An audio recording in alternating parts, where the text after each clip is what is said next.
اللهم انت ربی، پروردگارا تو رب منیت.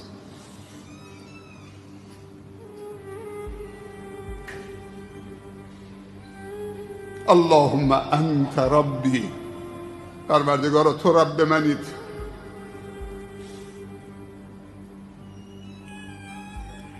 معنیش اینه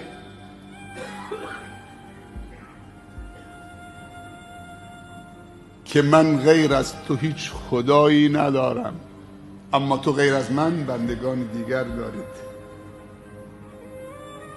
پیامبر صلی الله علیه و سلم در جای دیگه میفرمایند در اذکار صبح و شام، هر روز صبح که نماز صبح میخونید سنت است که 3 بار بگی رضیت بالله ربا، راضی و خوشنود شدم و دلم شاد خوشحاله که تو رب من باشی.